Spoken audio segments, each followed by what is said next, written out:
Vasanth TV நேயர்களுக்கு இனிய பொங்கல் திருநாள் நல்வாழ்த்துக்கள். எல்லாரும் பொங்கலுக்கு அவங்கவுங்க ஃப்ரெண்ட்ஸ் அண்ட் ஃபேமிலியோட ஹாப்பியாக என்ஜாய் பண்ணிட்டு இருப்பீங்க.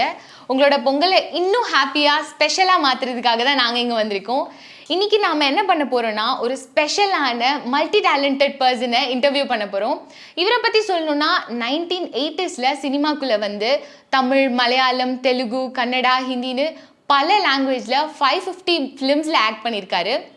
பாரதி ராஜா சாரோட நிழல்கள் அப்படிங்கிற படத்தில் கதாநாயகனாக இன்ட்ரடியூஸ் ஆகி இன்னைக்கு வரைக்கும் தமிழ் இண்டஸ்ட்ரியில் ஒரு பீக்கில் இருக்கிற நிழல்கள் ரவி சாரை தான் பார்க்க வந்திருக்கோம்.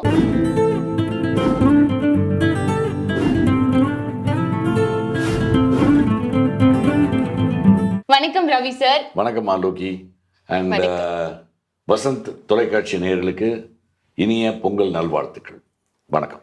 வணக்கம் சார். எங்க எல்லாருக்கும் நிழல்கள் ரவி சாரை தான் உங்களை தெரியும். உங்களோட முழு பெயர் என்ன, அப்புறம் சினிமாக்குள்ள வரணும் அப்படின்ற இன்ட்ரெஸ்ட் உங்களுக்கு எப்படி வந்தது சார்? அதாவது என்னுடைய முழு பேர்னு பார்த்தீங்கன்னா ரவிச்சந்திரன் பேர், ரவிச்சந்திரன். அதுக்கப்புறம் அந்த படத்தில் நடித்து முடித்தோன்னா நான் வந்து உட்லேண்ட்ஸ் டிரைவிங்கில் பாரதி ராஜா இருக்கார். படம் ரிலீஸ் ஆக போகுது, இன்னும் ஒரு 15-20 நாளில் படம் ரிலீஸ் ஆக போகுது.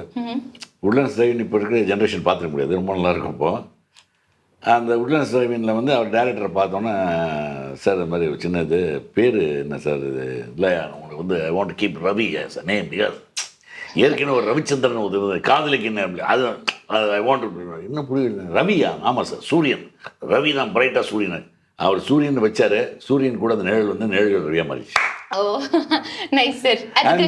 அண்ட் எப்படி வந்தேன்றது வந்து ஒரு இன்ட்ரெஸ்டிங் மேட்டர். அதாவது இந்த ஸ்கூலிங் படிக்கும்போதே வந்து என்னமோ ஒரு சினிமா ஆர்வம் என்ன அப்படியே இருந்துக்கிட்டே இருந்தது.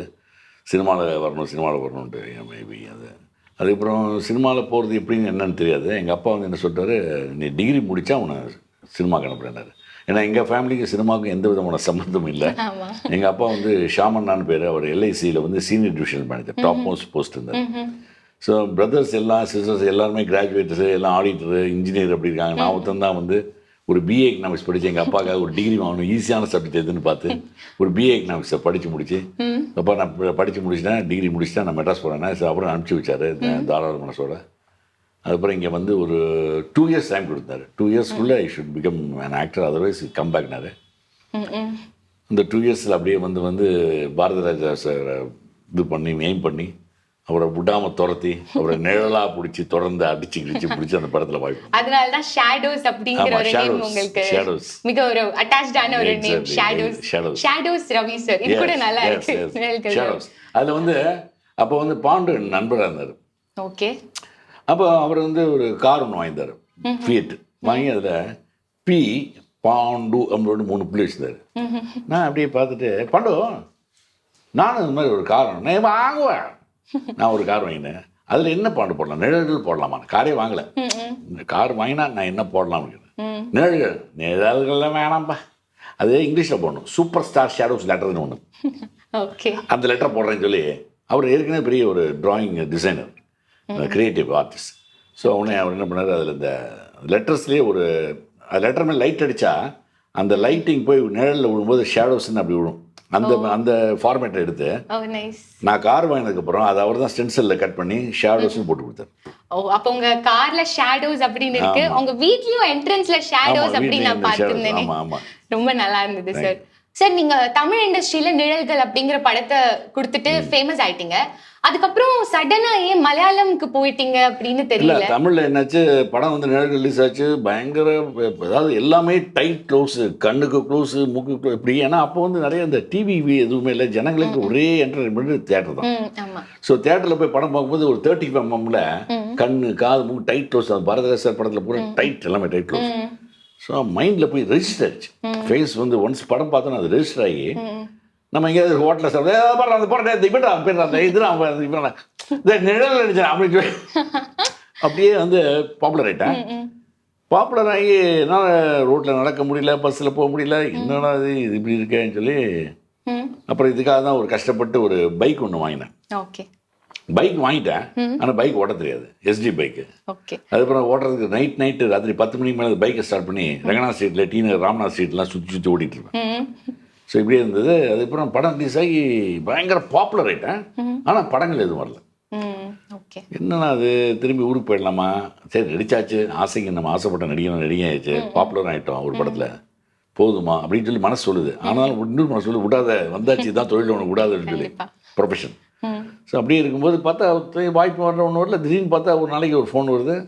வந்தால் சார் ஞான் பேர் கல்லூர் சசி പറയുന്നത് சார். என்ன இதுவும் மலையாளம் இருக்கு, என்ன சொல்லுங்கள். പിന്നെ ഒരു ചിത്രமாக மலையாளத்தில் நீங்கள் ஒரு ஆக்டிங், அதாவது கக்கான்னு ஒரு படம் சார். கக்கா என்றால் பின்ன சிப்பி, அது ஒரு படம், வள்ளிய ப்ரொடக்ஷன் கம்பெனி. அது நீங்கள் கட் பண்ணால் பைக்கில் நேராக போய் இறங்குறாரு தலைவரை. போய் இறங்கி உள்ளே போனால் பழைய காலத்து ஆஃபீஸஸ் பாம்பு இது இருக்க, வாசலில் ரகுவரன் உட்காந்துருக்காரு. ஹாய், ரெண்டு பேர் பழக்கம் ஏற்கனவே. ஓகே. நீ இந்த படமான்னு சொல்லி, சரி ஃபஸ்ட்டு ஹீரோ கூப்பிட்டு சொல்லி என்ன கூப்பிட்டு போகிறாங்கல்ல. ஓகே. கூப்பிட்டு போனால் ஒரு பழைய ரூமு, ஃபேன் கடக்கு குண்டு ஃபேன் ஓடுது, சைலண்டாக இருக்குது. எதிர்க்க கேமராமேன் டேரக்டர் பிஎன் சுந்தரம்னுக்கு மீசெல்லாம் வச்சுட்டு பார்த்தாலே ரக்கடாக இருக்கு, கண்ணாடியில் போட்டு இருக்கோ அப்படி சவுண்டே பயங்கரமாக இருந்தது. உட்காந்தேன். மலையாளம் வரையோ தெரியாதுன்னு சொன்னால் படம் போயிடுவேன்னு சொல்லி அப்படி சிரித்தேன். ஓ அறியும், ஆமாம் சார், தைரியம் தான் அப்படின்ட்டு. அதுக்கப்புறம் ஸ்விம்மிங் அறிவோ, அதுவும் தெரியாது. அப்படியே பார்த்தேன் அவரை. என்ன சார் இதெல்லாம் போய் கேட்குறீங்களான்ற மாதிரி லுக் கொடுத்தேன். அதாவது உள்ளுக்குள்ள தெரியாது, ஆனால் வெளியில் லுக் மட்டும் அப்படின்னா அறிவு. அதுக்கு ரொம்ப எக்ஸ்பீரியன்ஸ் ஓவராக கொடுக்கக்கூடாது, லைட்டாக தான் கொடுக்கணும். அப்பவே உங்க ஆக்டிங் ஸ்டார்ட் பண்ணிட்டீங்க. எதுக்காக நான் கேட்குறேன்னா, அவர் சொல்கிறார், போன படம் ஜெயன் ஒரு ஆக்டரு, மலையாள ஆக்டரு, கோழி இலக்கம்னு ஒரு படம் இந்த இப்படி தான் எடுத்தாங்க, பெரிய பேனர். ஆமாம் சார், பெரிய படம் சொன்னேன். ஆமாம், ஆள் மறிச்சு போய் இறந்துட்டாரு. சார் அப்படின்னா ஷாக் ஆகிட்டேன். அவர் ஹெலிகாப்டர்லாம் கூச்சி மண்டை உடஞ்சி இறந்துட்டாரு. இந்த படம் பூரா பேக் வாட்டரில் ஷூட்டிங்க, கம்ப்ளீட் ஆழம் பயங்கரமாக இருக்கும். நீங்கள் தான் ஸ்விம்மிங்லாம் பண்ணணும், அதுக்கு தான் அது கேட்குறேன், உங்களுக்கு ஸ்விம்மிங் தெரியுமா அப்படின்னா அப்படியே சைலண்ட் ஆகிட்டு கட் ஷாட்லாம் உள்ளே ஓடுது. போய் உள்ளே போய் ஐயோ காப்பாற்றுங்க. அப்புறம் அப்படியே இருந்து அப்புறம் எப்போ சார் ஷூட்டிங், அடுத்ததுக்கு எப்போ சார் ஷூட்டிங், அடுத்த வாரம் நான் சொல்லிடுவேன். அது இன்னும் 2 மாதம் மைண்ட் ரவி 2 மாதம் உங்களால் ஸ்விம்மிங் கற்றுக்க முடியாதா, போடா. Okay sir, no problem sir, I can swim sir, I can swim very well sir. அதான் எதுக்கு சொல்கிறேன்னா, இந்த படத்தில் நீங்களும் இதாகிடுச்சுன்னா நாளைக்கு இந்த கம்பெனிக்கு ஒரு பேட் நேம் வந்துடும். ஹீரோன்னு செத்து போய்டுற மாதிரி வரும். அதுக்கான ஐயோ என்னடா இந்த மனுஷன் இப்பெல்லாம் பேசுகிறாரு. கட் பண்ண வெளியே வந்தால் நான் வந்தால் முடிஞ்சது, எல்லாம் முடிஞ்சது. கட் பண்ணால் 2 பேரும், நானும் ரகுவரன், ரோஹினி தான் ஹீரோயின், அது ஒய்ஃப். இப்போ ட்ரெயினில் அலப்பி எக்ஸ்பிரஸில் போகிறோம். போய் இறங்கினோம். அடுத்த நாளைக்கு காலையில் அப்படியே போனால் ஒரு தென்னை மரம் அப்படியே தண்ணியோடு வளைஞ்சி அப்படி போகுது. அதில் சின்ன பசங்க 6 வயசு 8 வயசு பசங்க அப்படி போய் அப்படி ஜம்ப் பண்ணி விட்டு அப்படி விடுறாங்க. நான் பார்த்துட்டு, தம்பி என்ன ஆழன்னு சார், 6 ஆள் ஆழமுண்டு. 6 ஆள் ஆழமா, 36 அடியா, 36 அடியில் குதிக்கிறானுங்க. ஐயோ என்ன 4 அடியே நமக்கு கஷ்டமாச்சு, என்ன பண்ணுறது தெரியல. உடனே பக்கத்தில் ஒரு அசரி இது மாதிரி சொல்லிட்டு இருக்கான், இன்னும் 2 நாளில் ஒன்று அனுப்பிடுவாங்கடா, ஒரு 2 நாள் தான் ஒன்று அனுப்பிடுவாங்க பேக்கப் பண்ணி. இவன் ரகுவரன், ஏன்டா இப்படி பேசுகிறேன். இல்லை ஸ்விம்மிங், இந்த படம் பூரா ஸ்விம்மிங் தான். கதை கேட்டேன், நீ பட்டம் பூரா ஸ்விம்மிங், நீ சும்மா அதெல்லாம் ஓபியில் அடிக்க முடியாது அப்படின்னா. ஃபஸ்ட்டு டே சாங் எடுக்கிறாங்க, செல்லப்பஞ்சட்டா செல்லுன்னு. அப்படியே ஒரு 3 நாள் போச்சு. மைண்டில் கணக்கு 1 2 3 கன்ஃபார்ம்டு, 4 5 6 ஃபைட்டு, மார்க்கெட் ஃபைட்டு எனக்கு ரகுவர் இருக்கும். ஓகே இதுவும் கன்ஃபார்ம். இனிமேல் ஃபிலிம் வேலை வேறு ஜாஸ்தியாக அந்த காலத்தில். ஸோ நம்ம தூக்க மாட்டாங்கன்னு 7ஆம் நாள் கூப்பிட்டு போய் நடு கடலில் கூப்பிட்டு போய் பேக் வாட்டரில் வச்சு ப்ராப்பலர்லாம் 2 பக்கம் பெரிய பிள்ளர் போட்டு. ஆனால் ரோஹிணிக்கு அருமையாக ஸ்விமிங் தெரியும். அது எனக்கு காப்பாற்ற சொல்லுது. நான் குதிச்சு காப்பாற்றணும். அதுக்கப்புறம் முடிக்கல. திருப்பி ப்ராப்பலர்லாம் சுவிட்ச் ஆஃப் பண்ணிவிட்டு என்னன்னு கேட்டார். சார் ஒரு மாதிரி கிட்டினஸாக இருக்குது, தண்ணியை பார்த்தோன்னு அப்படின்னா. பேக்கப் அப்படின்னாங்க. அடுத்த நாளைக்கு 4 அடியிலேயே இதே ஷாட்டு, 4 அடியில் தண்ணியெலாம் குதிக்குது. நான் ஜம்ப் பண்ணிட்டேன். அந்த படம் மிகப்பெரிய ஹிட்டு தான் மலையாளத்தில். 6 சாங்ஸ் எல்லாமே சூப்பர் ஹிட்டு. கக்கான்ற படம். அதுக்கப்புறம் பார்த்தீங்கன்னா கேரளாவில் 81 82 83 ட்ராவலிங். அதனாலதான் உங்களுக்கு போர் மேன்ஸ் மம்முட்டி அப்படி ஒரு செல்ல பேர் வச்சாங்க. ஆமா ஆமா, கொஞ்சம் லைட் ஜாடையில் மம்முக்கா ஜாடை மம்முட்டி சாரோடது. நைஸ். அப்புறம் நீங்க நிறைய டைரக்டர்ஸ் கூட ஒர்க் பண்ணிருக்கீங்க. மணிரத்னம் சார், பாலு மகேந்திர சார், இவங்க எல்லார்கிட்ட இருந்தும் ஒரு மேஜரான விஷயம் கத்துக்கிட்டேன் அப்படின்னா என்ன சொல்வீங்க? இல்ல, first of all planning. The directors, those directors are planned script, obedience and என்ன டைமிங்கு, அந்த பங்க்சுவாலிட்டி, இதெல்லாம் தான் இவங்ககிட்ட கற்றுக்கிட்டேன். ஒரு பாரதி ராஜா ஆகட்டும், ஒரு பாலச்சந்திர ஆகட்டும், மணிரத்னம் ஆகட்டும், ஈவன் மணிரத்னம் இப்போ இந்த பொன்னியின் செல்வன்லாம் பண்ணும்போது early morning 4 o'clock will be இந்த செட். Early morning 4 o'clock. ரொம்ப ஸ்ட்ரிக்ட். ஸ்ட்ரிக்ட்னா டுவர்ட்ஸ் இந்த இந்த ஒரு என்ன சொல்கிறது, பயபக்தின்னு அவங்களோட ஒர்க்கு மேலே அந்த அந்த ஒரு ப்ரொஃபஷனல் எத்திக்ஸு. அதே மாதிரி பங்க்சுவாலிட்டி. மார்னிங் 6க்குலாம் ஷார்ட் ரெடி இருக்கணும். அதில் நம்ம வந்து 4 மணிக்கு வந்தால் தான் பியர்டு ஒட்டி கிரீன் வச்சு அந்த பொன்னியின் செல்வன் உங்களுக்கு பார்த்துருவீங்க. எல்லா ஆக்டர்ஸும் right from Sarathkumar, Parthiban, then heroes Vikram, everybody, Karthi, விஜயம் ரவி, எல்லாருமே காலையில் வந்து த்ரிஷா, எல்லாரும் ஐஸ்வர்யா ராய் எல்லாம் வந்து விக் வச்சு அதை வச்சு கெட்டப் நிறைய சேஞ்ச் பண்ணிருக்கேன். ட்ரெஸ்ஸிங் கிஸ்ஸிங் எல்லாம் சேர்த்து. ஸோ அதனால் takes minimum 1 hour to 1.5 hours ஆகும். ஸோ அதனால் காலையில் எங்களை 4 மணிக்கே வர வச்சு எல்லாம் ரெடி பண்ணி 6 மணிக்கு ஆரம்பித்தாங்கன்னா வீட்டு நைட் வரைக்கும் போகும். ரொம்ப I learned everything from them. Very good. Nice, very nice. நீங்க ஒரு டைரக்டர் ஆர்டிஸ்ட் அப்படின்னு சொல்லிருந்தீங்க. டைரக்டர் கேக்குறத நான் அப்படியே கொடுத்துருவேன் அந்த மாதிரி. அது எப்படி, அது நீங்க சூஸ் பண்ணதா? இல்ல சூஸ் பண்ணல. Actually I mold myself. Okay. Suppose tomorrow you direct. Okay. உங்களோட என்ன பண்ணும்போது நீங்க என்ன மாதிரி கேக்குறீங்களோ அது மாதிரி ஆக்டணும். And I put my effort in that. என்னால என்ன பண்ண முடியுன்ற மாதிரி போட் பண்ணுறேன். Okay. So that's why. Okay sir, அதுதான் உங்களோட சீக்ரெட் அப்படின்னு நினைக்கிறீங்களா? கேட்குற மாதிரி நான் கொடுத்துருவேன், மோல்ட் பண்ணி கொடுத்துருவேன். எக்ஸாக்ட்லி. ஓகே, இப்போ நீங்க இண்டஸ்ட்ரிக்கு வந்து 40+ இயர்ஸ் ஆச்சு. உங்க ஆக்டிங் மட்டும் இல்லாம உங்க வாய்ஸ்க்கு ஒரு தனி ஃபேன் பேஸே இருக்காங்க. அது எப்படி சார், உங்க வாய்ஸ் யூனிக்கா இருக்கிறதுனாலயா இல்ல நீங்க உங்க மாடுலேஷன் எல்லாத்தையும் கத்துக்கிட்டதுனால அப்படின்னு இல்ல? மாடுலேஷன் ஆக்சுவலாக வந்து இந்த வாய்ஸ்ன்றது எங்கே ஃபர்ஸ்ட் இது பார்த்தீங்கன்னா பாரதிராஜா சார் கிட்ட நிழலில் நடிக்கிறதுக்கு நான் அப்ரோச் பண்ணுறேன். எனக்கு எந்த விதமான யாரோட இதுவும் ஐ மீன் ஒரு ரெக்கமெண்டேஷனோ எதுவுமே கிடையாது. இல்லை. So Bharathiraja was at is peak. Okay. வரிசையாக எல்லாமே சூப்பர் டூப்பர் ஹிட். சிகப்புரோஜாக்கள், வறுமையாக இந்த படம், கிழக்கே போகும் ரயில், 16 எல்லாமே சூப்பர் ஹிட்டு வரிசையாக. அப்போ அவரை அப்ரோச் பண்ணணும்னா ஈஸி இல்லை. அப்போ அவரை சுற்றி ஒரு வட்டம் ஒன்று இருக்குது, அந்த வட்டத்தை தாண்டி உள்ளே நுழையணும். சரி, நானும் எப்படியெல்லாம் ட்ரை பண்ணுறேன். அப்போ எப்படி உள்ளே நுழையணும்னு வச்சுக்கணும். அப்படியே அவரை ஃபாலோ பண்ணிட்டே இருக்கும்போது சிகப்புரோஜாக்கள்னு ஒரு பில்டிங், சிகப்புரோஜாக்கள் பில்டிங்னு சொல்லி டி நகர் ஒரு பில்டிங், அது இன்றைக்கி ஃபேமஸ். அந்த அங்கே அந்த வீட்டில் வந்து நீனை ஒரு பறவை பாப்பான்னு சொல்லி சாங் எடுக்கிறாங்க. போய் கமலஹாசனை பார்க்குறேன். அட்டே எங்கே பச்சா என்ன ஸ்டைலாக இருக்காரு, ஹீரோனா இப்படி தாங்க அப்படிங்கிற. இந்த பக்கம் பார்த்தா ஸ்ரீதேவி, ஐயோ அப்படி பார்த்துட்டு இருக்கேன். திடீர்னு எல்லாம் முடிஞ்சது, டேரக்டர் வெளில இருந்தாங்க, இந்த வட்டங்கள் சுற்றி இருந்தாங்க. இப்போ பேசிக்கிறாங்க. நல்ல வாய்ஸ் ஒன்று, அந்த நிறமாறத புகழ்னு படத்தில் விஜயனுக்கு ஒரு நல்ல வாய்ஸ் ஒன்று, நல்ல பேஸ் வாய்ஸ் ஒன்றுன்னு. நான் என்ன நினைச்சேன்னு தெரியல. சார் ஷால் ஐ ட்ரை அப்படின்னா டக்குன்னு எல்லாம் திரும்பி வரல. ஆனால் sir shall I try voice பேசுவீங்களா? பேசுவேன் சார். ஏன்னா அப்படி தான் பேசுவேன். சரி, நாளைக்கு பிரசாத் வந்துருக்கேன். கட் பண்ண பிரசாத் எங்கே இருக்குன்னு தெரியாது. பிரசாதா சரின்னு சொல்லி அவனை கூப்பிட்டு மனோபாலை தான் இப்போ கொஞ்சம் அலோ ஹாயிடு. இங்கே எதுவும் கேட்காதரான்றான். நீ பிரசாத் இங்கே இருக்கு. பிரசாத் தெரியாமல் சினிமா ஃபீல்டுக்கு வந்து என்னடான்னு. இல்லை பிரசாத் ஸ்டுடியோ வடபழனி வந்து கேள்வி எல்லாம் தெரியும். கட் பண்ணால் அடுத்த நாள் காலையில் அண்ணா நகரில் 37 பிடிச்சி 12B ஏதோ பிடிச்சி போய் இறங்கி பிரசாத் ஸ்டுடியோ போயிட்டேன். நான் வாங்கன்னு உள்ளே கூட்டு போய் உட்கார வச்சு கூட லூப் சிஸ்டம் போனால் விஜயன் ஸ்க்ரீனில் வராது. அவருக்கு வாய்ஸ் பேசணும். சாரி மெட்ராஸ் கேர்ள், நான் என்னமோ உன்னை கால் அடிச்சது உண்மை தான், ஆனால் வீட்டில் வந்து அப்படின்னு சொல்லி சம் டைலாக் பேசி முடிச்சோன்னா காதில் இந்த இதெல்லாம் போட்டிருக்காங்க. ஃபர்ஸ்ட் டைம் பார்க்குறேன். எனக்கு first time I'm seeing a dubbing studio. Okay. Very big studio, Prasad studio dubbing. Okay.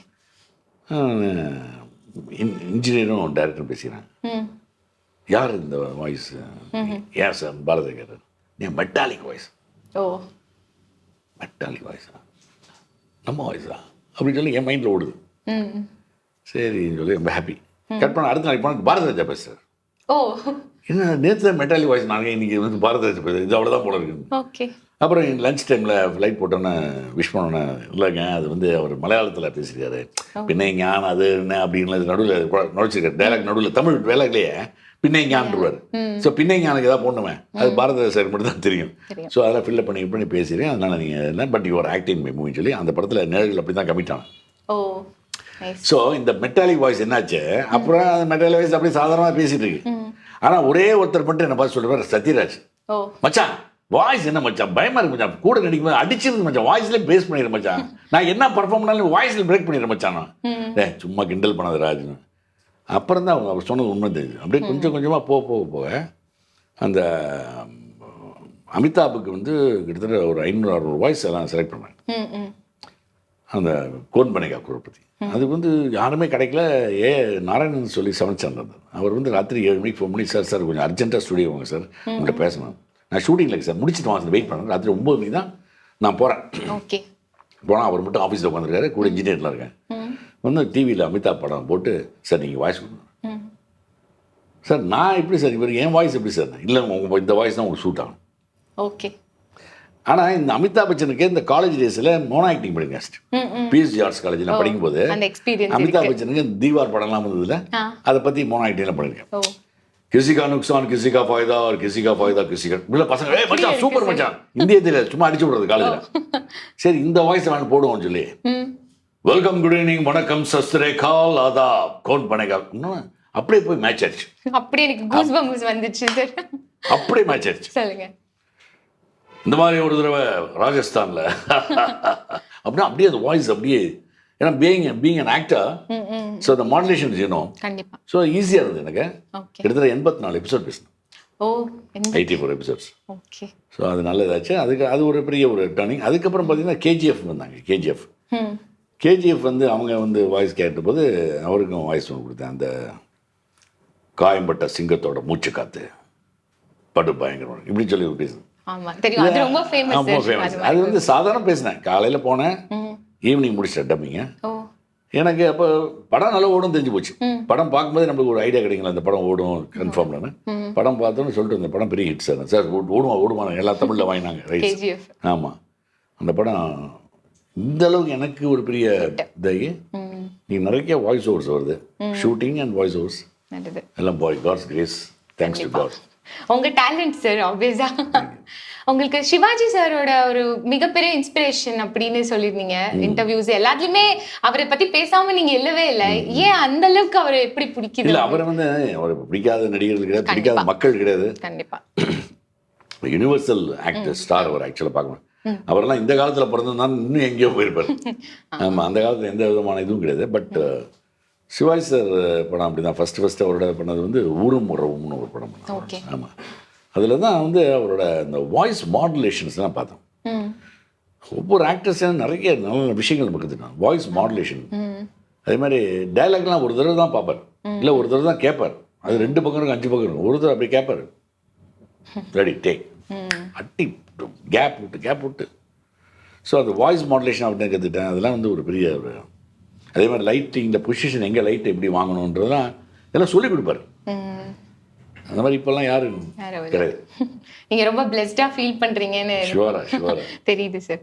Okay, நம்ம ஹீரோயின்ஸ் பத்தி பேசலாம். நிறைய ஹீரோயின்ஸோட ஒர்க் பண்ணிருக்கீங்க. அதுல எனக்கு நீங்க ஸ்பெசிஃபிக்கா யாரையாவது பத்தி பேசணும்னாலும் நீங்க சொல்லலாம். இல்லைன்னா இந்த மாதிரி ஒரு ஹீரோயின் இதுக்கப்புறம் நான் பார்க்கவும் முடியாது அந்த மாதிரி யாராவது இருக்காங்களா உங்க மைண்ட்ல? ரேவதி. ஓகே. ரேவதி மண் வாசனையில் ஷி வாஸ் வெரி ரா. சினிமாவுக்கு அதுக்கு சம்மந்தம் இல்லாமல் டைரெக்டாக காலேஜ்லேருந்து கொண்டு வந்து பிடிச்சிட்டு வந்து எங்கள் டேரக்டர் இது பண்ணார். Okay. Dedication to the core எல்லாத்தையும் கற்றுக்கிட்டு அப்போவே கேமரா கொண்டு ஷி யூஸ் டு வாட்ச். நான் நினச்சேன் இந்த பொண்ணு என்ன கேமராவில் நடிக்க சொன்னால் கேமரா பார்த்து கண்ணன் சட்டை சார் இது என்ன லென்ஸ் போட்டிங்க, இன்னும் லென்ஸ் எல்லாம் கேட்குது, நம்ம கூட கேட்டதே இல்லைடா லென்ஸ் எல்லாம் கேட்குது அந்த பொண்ணு. அப்போவே பார்த்தேன். இப்போ பார்த்தா she has become a director photography இதெல்லாம். ஓகே. ஸோ அது வந்து she is very and till today she is doing well. இப்போ இருக்க ஹீரோயின்ஸ்ல யாராவது ஓகே நல்லா நடிக்கிறாங்க, நல்ல டேலண்டட் அப்படின்னா யாராவது இருக்காங்களா? ஐஸ்வர்யா ராஜேஷ் படங்கள்லாம் பாருங்க நல்லா இருக்கு. அதே மாதிரி நயன்தாரா. இப்போ நயன்தாராவோட ஒரு படம் பண்ணிப்போம். Wonderful. She is also very very down to earth and very sincere artist.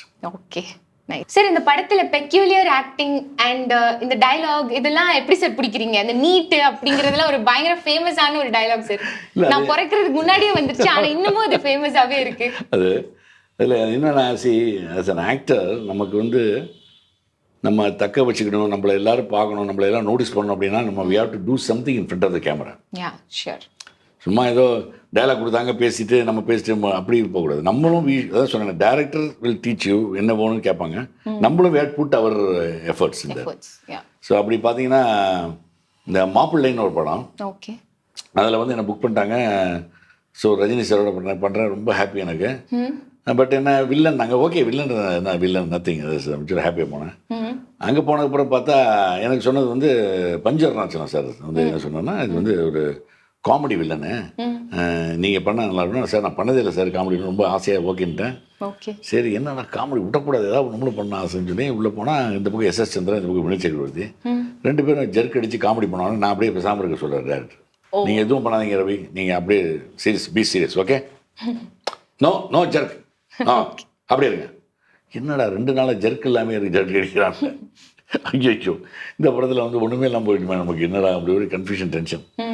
3ஆவது நாள் அப்படியே இந்த ஷேடோஸ் போட்டு இந்த கார் வேன் மாருதி வேனை ஓட்டு வரேன் வடபழனியில். எங்கே பார்த்தாலும் ராஜீவ் காந்தி போட்டு பெரிய காங்கிரஸ் நீட் அப்படின்னு போட்டிருக்கு, பெரிய பெரிய போஸ்டர் நீட் காங்கிரஸ். பிரேக் அடிச்சு வச்சுட்டு டிராஃபிக்கில் நிறுத்தி இப்படி பார்த்து இந்த பக்கம் அது இந்த பக்கம் போஸ்டர் நீட்டுன்னு சொல்லி நேராக காரை வந்து உள்ளே விட்டேன். நீட்டு மேக்கப் போடுறாங்க, நீட்டு. அவர் காங்கிரஸ் நீட்டுனாரு, நான் என்னோட லைஃபுக்கு எதாவது நீட்டு பண்ணலாம்னு பாருங்க. அப்படி இருந்துட்டு செட்டுக்கு போயிட்டேன். ஏவிஎம்ல 6th ஃப்ளோரு, பெரிய மாடிப்படியிலேருந்து ஸ்ரீவித்யா மேடமும் ரஜினி சாரும் அப்படியே பேசிகிட்டே ஒன்று க்ரீனில் இறங்கி அப்படியே ட்ராலி அவ்வளோ லென்த்தி ஷாட். கூட நான் வந்து ஸ்ரீவித்யா மேடமோட மேனேஜர் ஆகிறேன். நான் கையில் ஒரு பொம்பரேன் டாக் வச்சிருந்தோம். எல்லாம் பேசி முடித்து கீழே இறங்கி வரும்போது ரிஹர்சல் எல்லாம் பார்த்துக்கிட்டேன். எங்கே வைக்கிறேன் எங்கேயும் சொருகவே முடியல, நீட்டை எங்கே சொருகுறது. ஏன்னா இவர் படப்படம் பேசுகிறார், அந்த அம்மா படப்படம் பேசுது, நம்ம நீட்டு எங்கடா சொருகுறது முடியல. அப்புறம் டேய் சைலன்ஸ் நேர மேலே ஏறி போனேன் ரஜினி சார்கிட்ட குசுன்னு. சார் இந்த எல்லாம் பேசி முடித்தோன்னே மேனேஜர் அப்படின்னு ஏதோ சம்திங் சொல்ல வரேன், நீங்கள் ஏதாவது அப்படியா சீவிடுவேன். ஓகே நீங்கள் என்ன சொல்கிறீங்க? இல்லை சார் நான் ஐடியா பண்ணலன்னு சொல்லிட்டு, ஆனால் அவர்கிட்ட சொல்ல அப்படின்னா சீவிடுவேன். ஸ்டார்ட் கேமரா ஆட்டி படம் பேசி கேமரா ட்ரெயின் எப்படி எப்படிலாம் முடிஞ்சு கிட்ட வந்து அப்படியே டைட்டாக வருது. சீவிடுவேன் நீட் ஆடி கிளாப்ஸ் கிழிஞ்சிருச்சு ஷூட்டிங்லேயே. ரஜினி சார் ரொம்ப பிடிச்சி போச்சு. ஏன்னா ரவி இன்னும் கொஞ்சம் இழுத்து சொல்லுங்க சொல்லி அதை இழுத்து படம் பூரா நீட்டா அனீட்டா இப்படிலாம் சொல்லி கிளைமேக்ஸ்லேயும் அதை சொல்லி படம் நானும் ரஜினி சாரும் தேட்டரில் போய் பார்க்குறோம். கமலா தேட்டரில் அப்படி போய் இன்னும் பார்க்குறோம் படம். கமலா தேட்டர் தெரியல, அப்போல்லாம் ஸ்டெப்ஸ் இருக்கும், இறங்கி வராங்க அப்படியே பார்க்குறோம். கிளாஸ் என்ன ஆடியன்ஸ் ரியாக்ஷன் பார்த்துட்டு இருக்கோம். நீட்டு மச்சான் சூப்பர் நீட்டு நீட். ரஜினி என்னங்க அது நீட்டுன்னு வச்சு இந்த நீட்டு இது விட்டாங்க, என்ன விட்டாங்க நீட் ரிவ்யூஸ் ஃபுல்லா நீட்டா வந்துருச்சு. அதுக்கப்புறம் மலேசியா பார்ல போய் வரேன் சார் நீட்டு நான் என்னென்ன நீட்டுன்னா ஸ்ட்ராங்கா ராவா ட்ரிங்க்ஸு, ஓ அதுக்கும் நீட்டு தானா சரி ஓகேன்ட்டு. அதுக்கப்புறம் பார்த்தா இப்போ எம்பிபிஎஸ்ல நீட்டுன்னு ஒன்று வந்திருக்கு. ஸோ நீட்டு வந்து ஒர்க் அவுட் ஆகிட்டு மிகப்பெரிய டாபிக். ஆமாம் டாக் ஆஃப் தி டே கண்டிப்பா. ஓகே, அப்போ ரஜினி சார் கமல் சார் கூடலாம் நிறைய மூவிஸ் ஆக்ட் பண்ணியிருக்கீங்க. அவங்க கூட சுவாரஸ்யமான சம்பவங்கள் ஏதாவது இருக்கா? இல்லை அதான் சொன்னேன், அப்போல்லாம் வந்து ஒரு ஜோக்ஸு சொல்ல முடியாது, அவ்வளோ ஜோக்ஸ் இருக்கும். அப்போ வந்து கேரவான் கிடையாது, ஒன்றும் கிடையாது, மரத்தடி மாந்தர்கள் தான் நாங்கள் அப்படின்னு. ஸோ அந்த பீரியடு திரும்ப வரதுக்கு சான்ஸ் இல்லை. பட் இந்த பீரியட்லேயும் நாங்கள் we are enjoying the nowadays with youngsters.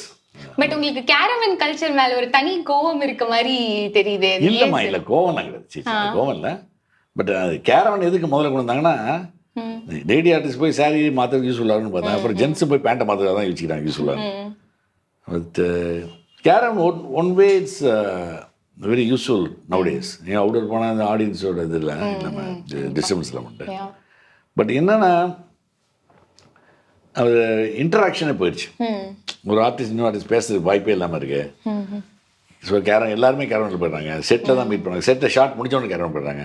அதுவும் கேரவனை கொண்டு வந்து செட்டு கேமரா கிட்டே ஒட்டி விட்டுறாங்க, இன்னும் கொஞ்சம் நாளைக்கு கேமரா ஏற்றிடுவோம் உள்ள. ஸோ அதெல்லாம் இருக்கிறதுனால caravan is one way is useful, one way it's the interaction கான். ஓகே, கமல் சாரை பற்றி பேசலாம். கமல் சாரோட ஹிட் மூவிஸில் நிறைய ஆக்ட் பண்ணியிருக்கீங்க, இந்தியன், நாயகன் எல்லாத்துலேயுமே. அதை பற்றி ஏதாவது சொல்லுங்க. அப்புறம் இந்தியன் 2 பற்றி நீங்கள் என்ன நினைக்கிறீங்கன்னு எனக்கு தெரியணும் சார். இந்தியன் 2 நான் இன்னும் பார்க்கல. நான் ஆக்சுவலாக see the movie. இந்தியன் 1ல எவ்வளோ நல்லா நடிச்சுட்டு 2ல ஏன் சார் பார்க்கணும்னு நினச்சேன். அதுக்கப்புறம் இதாகிடுச்சு. ஓகே, இந்தியனில் வந்து ஃபர்ஸ்ட் இயர் எப்படி இருந்தனாக்கா, இந்தியனில் அந்த தாத்தா விஷம் போட்டு சைதாப்பேட்டில் அந்த ஒரு லொக்கேஷன் ஒன்று இருக்குது, அந்த ஆசிரியர் இது சம்திங் ஒன்று இருக்குது. பெரிய ஒரு அங்கே தான் அந்த இது எடுத்தாங்க, இந்த ஹாஸ்பிட்டல் சீன் எடுத்தாங்க. நான் போயிட்டேன் ஈவினிங் கால் ஷீட் 6 மணிக்கு. ஓகே. நான் 6 மணிக்கு போயிட்டேன். போனால் கமல் சாரே வரல. 7 ஆச்சு 7:30 ஆச்சு, கமல் சார் வரல. என் ஷார்ட்டாக எடுத்துகிட்டு இருக்காங்க. நான் வெளியே கமல்ப்பா எங்கள் சார் வந்துட்டாரா? இல்லை சார் வந்துட்டு இருக்காரு. இன்னைக்கு அது வந்துட்டு இருக்காரா? அவர் வந்துடுவார் கரெக்டாக அப்படின்னு சொல்லிட்டு. அப்போ ஒருத்தர் வயசான கிழவர் பக்கத்தில் இருந்தார். நான் சொன்னேன், கமல் சார் வரல சார். கமல் சார் எப்போ வருவான்னு கேட்டார். அவர் இன்னும் வரல சார். அவரையும் பார்க்கல சார். நான் பார்க்கணும், ஏதோ கெட்டப் சேஞ்ச் பண்ணிக்கான பார்க்கணும். பார்த்தா அவர் தான் கமல். அவர் எதுவுமே சொல்லியா? அமைதியாக நிற்கிறார். ஸோ அப்போ நினச்சேன் அது வந்து பெரிய திக்காக மேக்கப், அந்த மாதிரி மேக்கப் ஏஜ் கிட்ட ஃபஸ்ட் டைம் பார்த்தது. அதே மாதிரி அந்த படத்துலேயும் நல்ல ஒரு நல்ல எண்டில் கிளைமேக்ஸில் வந்து என்னை வச்சு மர்டர் பண்ணும்போது இந்த மாதிரி நஞ்சம் வாங்கக்கூடாதுன்னு சொல்லி ஒரு டைலாக்லாம் பேசி மர்டர் பண்ணும்போது நான் சொன்னேன், ஒரே ஒரு நம்பர் ஒன்று தரேன் சார், நம்பருக்கு ஒரு ஃபோன் பண்ணிங்கன்னா ஒரு பேமெண்ட் அனுப்புவாங்க சார், விட்டுருங்க சார். ஒய்யால நீ வந்து உனக்கு நம்பர் லஞ்சம் வாங்கக்கூடாதுன்னா நம்பர் ஒன்று தரேன் சொல்லி ஏற்று வந்த மாதிரி அந்த நம்பர் சொன்னது நான் தான் போட்டது, ஒரு நம்பர் எண்டில் போட்டது. ஸோ இந்த மாதிரி நம்ம adding things like that interesting. ரொம்ப ரொம்ப பாராட்டினார் கமல் சார். உங்களோட ஃபர்ஸ்ட் மூவி நிழல்களுக்கு அப்புறம் அதை முடிச்சுட்டு ஃபேமஸ் ஆயிட்டு கேப் இருந்ததுன்னு சொன்னீங்க இல்லையா? அந்த கேப்ல யாராவது ஹீரோஸ் இல்ல இண்டஸ்ட்ரியில இருக்கிற பீப்புள் யாரையாவது மீட் பண்ணீங்களா? அவங்க கூட பேசுற சான்ஸ் கிடைச்சதா? அது என்னன்னா நிழல்கள் முடிக்கிறதுக்கு முன்னாடி ஒன்று நடந்த சுவாரஸ்யமான விஷயம். சத்யராஜ் சார் வந்து கோயம்புத்தூர்ல எனக்கு பழக்கம். ராம் நகர்னு ஒரு இடம் கோயம்புத்தூர்ல. நான் இருந்தது பவர் ஹவுஸ். ரெண்டுத்துக்கு நடுவில் ஒரே தெரு தான். இந்த தெருவில் சத்யராஜ் வீடு, இந்த தெருவில் என் வீடு. அப்போ உயரமா இருப்பாப்புல. இப்போ உயரம் தான், உயரமா நான் பார்க்குறேன். ஃபர்ஸ்ட் டைம் ஒரு மனுஷன் அமிதாப் பச்சன் மாதிரி ஒருத்தரை பார்க்குறேன். என்னடா இந்த உயரம் இருந்தோம் அப்படின்னு. அப்போ இவர் தான் சத்யராஜெல்லாம் தெரியுது எனக்கு. அப்படியே ஒரு கடைக்கு ஒரு ஹலோ ஹாய் ஹாய் அப்படி விஷ் பண்ணியிருந்தோம். அப்படி விஷ் பண்ணி என் பேர் ரங்கராஜன், அவர் பேர் ரங்கராஜ், என் பேர் ரவிச்சந்திரன். அவர் கவர்மெண்ட் ஆர்ட்ஸ், நான் PhD arts. Maybe is senior to me 3 years senior. அவருக்கு தெரியாத சினிமாவில் ஒர்க் பண்ணா, எனக்கு தெரியாத சினிமாவில் தெரியாது. சரி இப்படியே போயிட்டுருக்கு. கட் பண்ணால் மெட்ராஸுக்கு வந்தாச்சு. மெட்ராஸுக்கு வந்து டிஎன் பாலு சார் டைரக்ஷனில் சட்டம் என் கையில்னு ஒரு படம். Kamal sir hero, double road, Sridevi heroine, Sripriya அவங்க ஹீரோயினை. ஸோ படம் சூப்பர் ஹிட், டிக்கெட்டே கிடைக்கல. அப்படியே போகிறேன், மே மாதம், நல்ல மே மாதம் வெயில். அப்படியே போனால் தேவி தியேட்டரில் கார்ஸ் எல்லாம் நிற்கிது. அதில் ஒரு ரெட் கலர் போஸ்ட் கார் மாதிரி அப்படியே பளபளன்னு காரு. அந்த காரில் அப்படி சாஞ்சிக்கிட்டு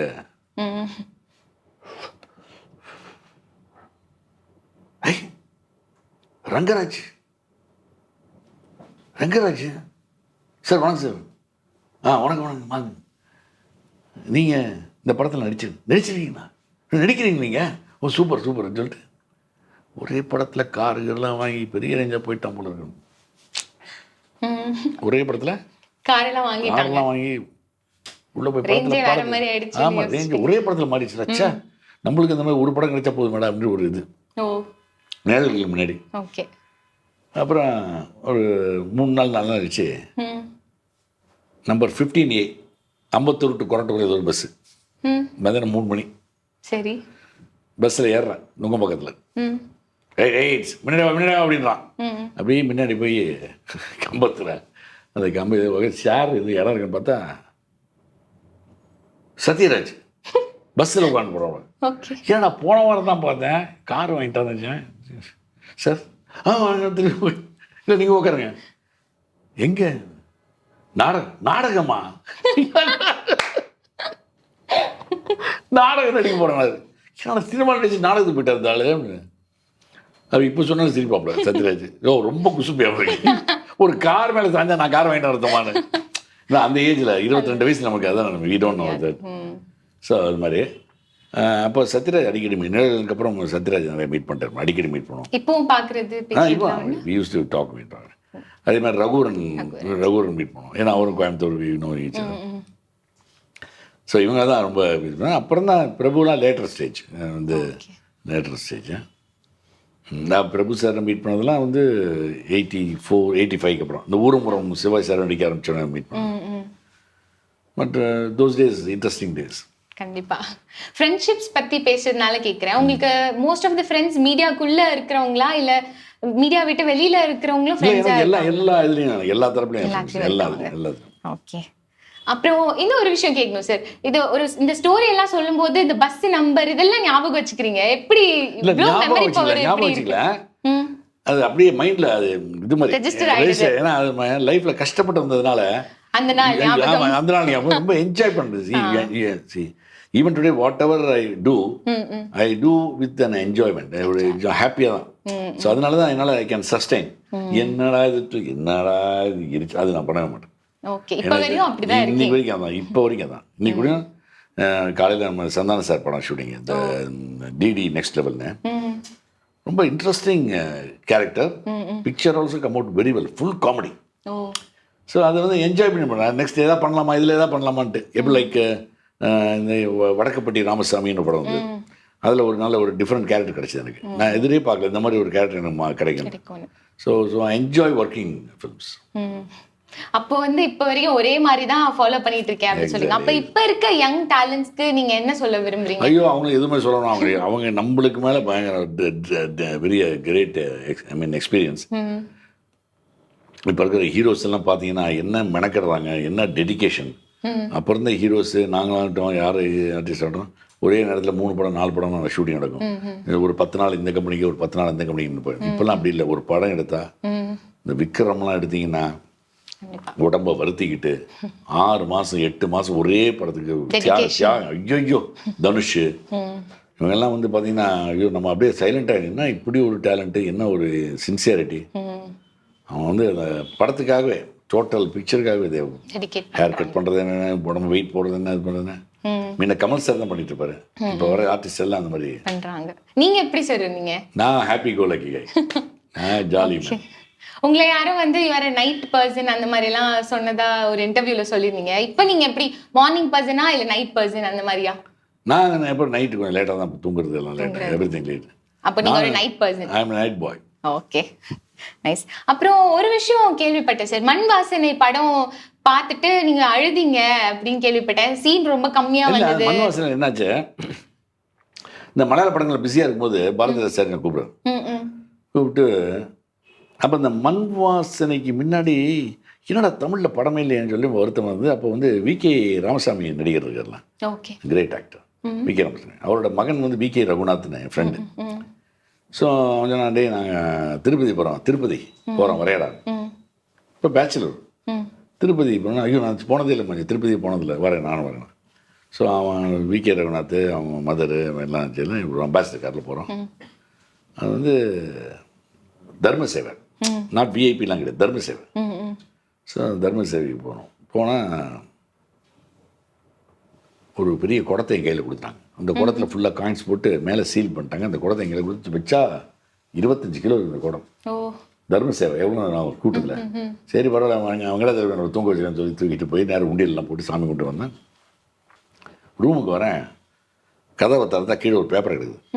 எடுத்து பார்த்தா உடனடியாக வரவும் தயாரிப்பாளர் ஏதோ பேர் போட்டு இது மாதிரி மயிலாப்பூர் அப்படின்னு போட்டிருக்கு.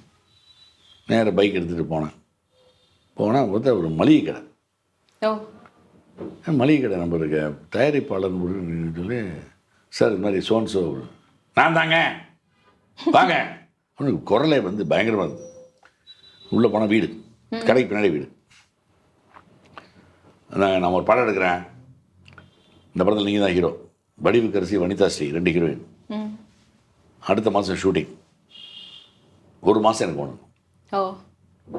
ஓகே சார், படமே இல்லையா, 1 மாதம், ஓகே 2 மாதம் வச்சுக்கோங்க சார். இல்லை 1 மாதம் போதும். சரி இந்தாங்க 5000 ரூபா செக்கு, 25000 சம்பளம். என்னடா 25000மா? அவ்வளோ வெங்கடாஜலபதி தான் எஃபெக்ட் பண்ணுறாரு பொழுது. வெங்கடாஜலபதியா எவ்வளோ பவர்னு மைண்டு சொல்லுது. அப்பெல்லாம் அதுவே பெரிய விஷயம். 25000 வந்து பெரிய ஒரு நைட்டு. இதை பாருங்க, நாளைக்கு வந்து சொல்கிறாரு, நாளைக்கு உங்கள் பாரதிராஜா கூப்பிட்டாரு, பாலுமகேந்திரா கூப்பிட்டாரு, போனீங்க அப்புறம் நான் கெட்டவன் ஆகிடுவேன். இல்லை சார் அதெல்லாம் கூப்பிட மாட்டாங்க சார், இன்னும் யாரும் கூப்பிட மாட்டேன். வந்தாச்சு. பாலக்காட்டில் ஒரு மலையாள படம் ஷூட்டிங் முடிய போகுது, ஃபினிஷிங். அது முடிச்சுட்டு வீட்டுக்கு வரேன். வந்தால் ஃபோன் வருது. எடுத்தால் நான் ஜெயராஜ் பேசுகிறேன் சார், பாரதிராஜா பிரதர், அர்ஜென்ராஜ் சார் உங்களை மண் வாசனை படத்துக்காக தேனிக்கு வர சொல்கிறாரு. டக்குன்னு கட் பண்ணிட்டு, தேனியா பாரதி என்னது வந்து இந்த ஆள் இவரோட ரேட் எடுத்து பார்த்தா 1 மாதம் ஃபுல்லாக வாங்கியிருக்கேன்.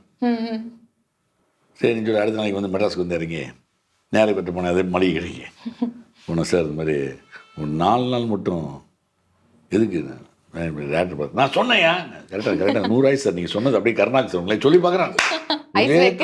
ஒரே டென்ஷன் ஆகி கற்றுனாங்க. உடனே அந்த பணத்தை எனக்கு திருப்பி கொடு. கொண்டு போய் நேராக சிண்டியன் பேங்க்கில் இந்த செக்கை வாங்கி கொண்டு போய் திருப்பி கொடுத்துட்டு அன்றைக்கே கிளம்பி நேராக மதுரைக்கு போய் அதுக்கு அடுத்த நாளைக்கு மண் வாசனையில் அந்த கிராமத்து நுழைவாயிலில் நான் அவளை சொல்லவில்லை, அவள் கூந்தலை சொல்லுகிறேன். கிளி வந்து கொத்தி செல்லாத அத்திப்பழங்கள் நான் அவள் இதழ்களை சொல்லுகிறேன். இப்படிலாம் நடிச்சு அந்த படம் சூப்பர் டூப்பர் ஹிட்டு. ஆனால் அந்த படத்தில் நிறைய ஷார்ட்ஸ் என்னோடது நமக்கு ஹைஸ்பீட் ஷார்ட்ஸில் கட் பண்ணிட்டாங்க. நான் போய் தேட்டரில் பார்க்குறேன், ப்ரீவியூ தேட்டரில் பார்த்தா ஜம்ப் ஆகுது கேரக்டர். என்னடா ராத்திரி ரூமுக்கு போனால் அப்படியே அழுக, என்னடா நம்ம எடுத்ததெல்லாம் கட் பண்ணிட்டாரு, இவ எல்லாமே வச்சுருந்தா என்ன நல்லா இருக்குமே, நம்மளுக்கு போயிடுச்சேன்னு போயிட்டு அடுத்த நாளைக்கு தேட்டரில் போய் பார்க்குறேன். அப்படி என்ட்ரி யாரும் ஒரே கிளாப்ஸ் விசில். என்ன நமக்கு எதாவது கிளாப்ஸ் ஆகி எதுக்கு கிளாப்னு தேட்டர் ஊற்றுவார். அந்த அளவுக்கு கேரக்டர் ரொம்ப கம்மி நேரத்தில் இருந்தாலும் அது வந்து அது தேங்க்ஸ் டு பாரதிராஜா சார். எனக்கு பர்சனலாக ஒரு கொஸ்டின் சார். ரஜினி சாரோட ராகவேந்திரா மூவி எனக்கு எவோ ஃபேவரட். எனக்கு அதில் நீங்கள் ஆக்ட் பண்ணியிருந்தீங்க.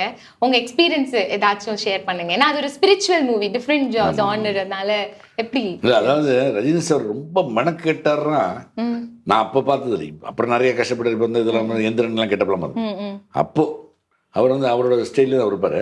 இந்த ராகவேந்திராவில் தான் அந்த ராகவேந்திர சுவாமிகள் மாதிரி இந்த மேக்கப் போட்டு ஒரு கிட்டத்தட்ட 2.5 hours மேக்கப்பு போட்டு அப்படியே உட்காந்துருப்பார். கொஞ்சம் கூட சேரில் சாய முடியாது, பண்ண முடியாது, தம் அடிக்க முடியாது, ஒன்றுமே பண்ண முடியாது.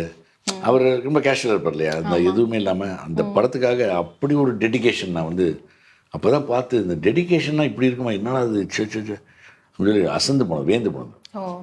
சார் அப்புறம் நம்ம கேப்டன் விஜயகாந்த், ஐயோ அவரை பற்றி ஏதாச்சும் சொல்லுங்க. ஐயோ அவரை பற்றி நிறைய சொல்லணும். சும்மா ஒரே ஒரு சிம்பிள் சொல்கிறேன். அவரோட ஹார்ட் ஒர்க்கை பற்றி. கர்ணன் ஒரு director, cameraman and director, very famous. எங்க பாட்டன் சூத்து இந்த மாதிரிலாம் இருப்பார். எல்லாம் ஃபைட்டிங் தான், குதிரையில் வர்றது, பேம் ஷூட் பண்ணுறது, கௌபாய் படலாம். ஸோ அவரோட டைரக்ஷன் விஜயகாந்த் சார் நானும் ஒரு 2 ஹீரோ நடித்தோம். அது ஷூட்டிங் வந்து சேலத்தில் வந்து கோகுலம் ரோட்டில். அப்போல்லாம் அந்த ஹீரோஸ்லாம் எப்படி 2 பேருக்கு ஒரே ரூம். இப்போல்லாம் அதெல்லாம் சான்ஸே இல்லை, பேக்கப்பட்டு போயிடுவாங்க. 2 பேரும் ஒரே ரூம், பக்கத்து போது கட்டில் படுத்துருப்போம். ராத்திரி பூரா பேசிட்டு இருப்பார், ஏதாவது பேசிட்டு 12-1 மணி வரைக்கும் பேசிட்டு படுப்பார். படுத்து காலையில் 5 மணிக்கு எழுந்து குளிச்சுட்டு, ரவி எந்திரிக்க ரவி போகலாம், ஷூட்டிங் போகலாம். எனக்கு இன்னும் காலையில் 5:30 மணிக்கு ஐயோ இன்னும் கூட ஏண்டா வந்து படுத்துன்ற அளவுக்கு ஆகிடும். அந்த அளவுக்கு சின்சியர். ஆமாம். அப்புறம் அவருக்கு யார் வேணாலும் அப்ரோச் பண்ணலாம். சேலத்தில் நான் அப்போ தான் பார்க்குறேன் இப்படி ஒரு சிம்பிள் மேனானது, சிம்பிளிசிட்டியானது. யாரோ வந்து அப்போ இந்த செல்ஃபோன் கிடையாது, ஃபோட்டோ நம்ம கையெழுத்து, யாரோ நம்மளுக்கே கொஞ்சம் அறுப்பார், ஐயோ என்னடா போர் அடிக்கிறான்னு. அந்த அளவுக்கு வந்து எல்லாரையும் சிரித்து பேசி கையெழுத்து போடுறது, இது பண்ணுறது. அதேமாதிரி ஃபைட்டில் வந்து குதிரையிலேருந்து ஜம்ப் பண்ணி கீழே விடுவார். அங்கே சேலத்தில் இந்த சல்ஃபர் ஒரு இடம், அந்த இடம் தயாரிக்கிற கிரவுண்ட், அது மண்ணே வந்து சல்ஃபர் மிக்ஸ்டு, கெமிக்கல் மிக்ஸ்டு. அது சும்மா அப்படின்னீங்கன்னா அப்படியே ரத்தமாக வரும். அப்படி எடுத்து உடனே துணியில் துவைச்சு ரெடி மாஸ்டர், ரெடி திருப்பி ஃபைட் பண்ணுவேன். எப்படிங்க ரவி, நான் அந்த மதுரையில் மூட்டை தூக்கினேன் ரவி, எங்களுக்கு நீங்கள் தான் பாவம், உங்களால் முடியாது, நான் மட்டும். ஸோ ரொம்ப கடும் உழைப்பாளி, மனசு அந்த மாதிரி மனசு, தங்கமான மனசு. இப்போ இனிஷியல் ஸ்டேஜ் பத்தி சொன்னீங்க, லேட்டர் ஆன் அவர் எப்படி இருந்தாரு? ரீசன்ட் டைம்ஸ்ல கட்சி ஆரம்பிச்ச புதுசு அப்போ வந்து தவசின்னு ஒரு படம், அது ஹைதராபாத்துக்கு மாற்றி ஷூட் பண்ணேன். கஜேந்திரா அப்போ தான் வந்து கட்சி ஆரம்பித்து அப்போ தான் வந்துட்டு இருக்காரு.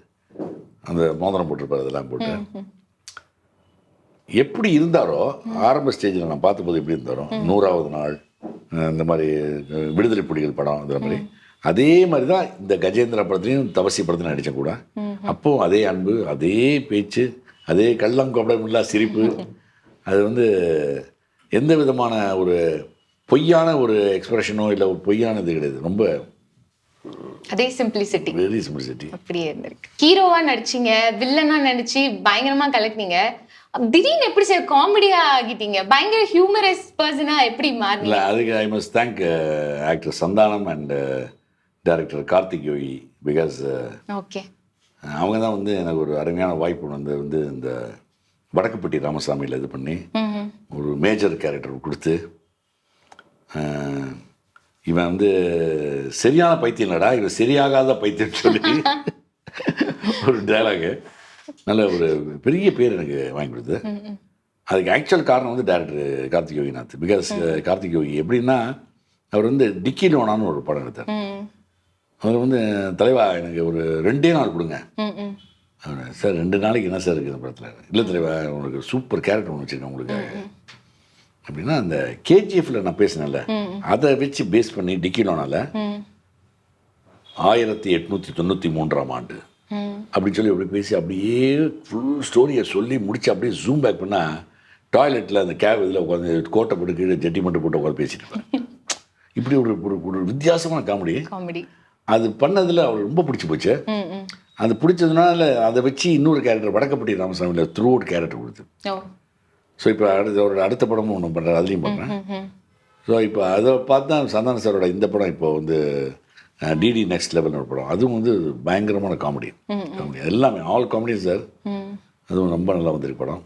ஓகே, ஸோ அதுக்கு வந்து I should thank the director and the hero Santhanam to give me that role. ஏன்னா நம்மளை நம்பி இது மாதிரி பண்ண முடியும். நம்மளுக்கு இருக்கா இல்லையா நம்மளுக்கு தெரியல, பட் அவங்களுக்கு தெரியுது இந்த மாதிரி ரவியை வச்சு பண்ண வைக்கலாம்னு. So the credit goes to Santhanam, hero Santhanam and director Karthik Yogi. Nice sir. இப்போ கரண்ட் ப்ராஜெக்ட்ஸ் என்ன? எல்லாமே காமெடி. ஆமாம், இது காமெடினா அது வந்து கார்த்திக் யோகி. இது இந்த டிடி நெக்ஸ்ட் லெவல் ஒன்று ஓகே, டைரக்டர் ஆனந்த் பண்ணுறாரு, முருகன் அண்ட் ஆனந்த். அதுக்கடுத்து வந்து ஹீரோ கார்த்தியோட வந்து சர்தார் 2ன்னு சொல்லி ஏற்கனவே சர்தார் 1 ஒரு படம். ஆமாம், சர்தார் 2ன்னு சொல்லி அதுலேயும் ஒரு அருமையான கேரக்டர், நல்ல அருமையான படம், நல்லா வந்திருக்கு. அதுக்கப்புறம் வந்து துல்கர் சல்மானோட ஒரு படம், அப்புறம் நயன்தாரா நிபின் பாலியோட ஒரு மலையாள படம். ஓகே, அப்புறம் இந்த வருஷம் நான் நடித்த ஒரு மலையாள படம் வந்து கிஷ்கிந்தா காண்டம்னு ஒரு படம், மிகப்பெரிய ஹிட்டு. ஸோ இப்போ மலையாளத்தில் நிறைய ஆஃபர்ஸு.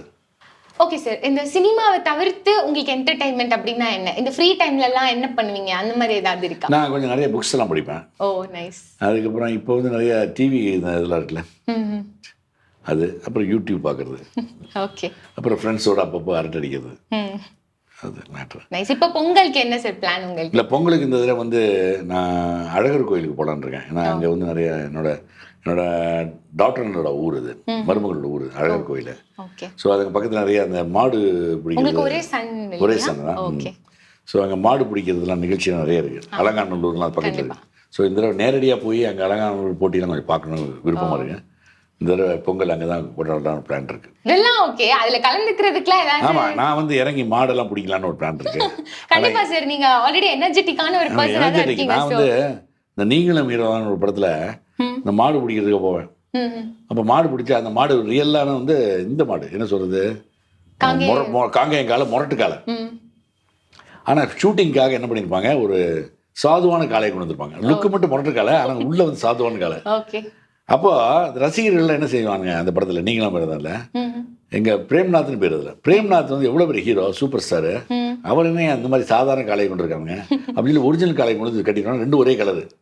அடுத்த நாள் ஷூட்டிங் அந்த காலையை கொண்டு வந்து அவுத்து விட்ருவாங்க. நான் தைரியம் பண்ணுவேன் அப்படின்றாங்க, கட் பண்ண அந்த மாதிரி. இந்த அழகான போய் மாடிக்க கூடாது, சும்மா வேடிக்கை பார்க்கறது. கண்டிப்பா சார். வசந்த் டிவி நேயர்களுக்கு இனிய பொங்கல் நல்வாழ்த்துக்கள். பொங்கலோ பொங்கல். நன்றி, வணக்கம்.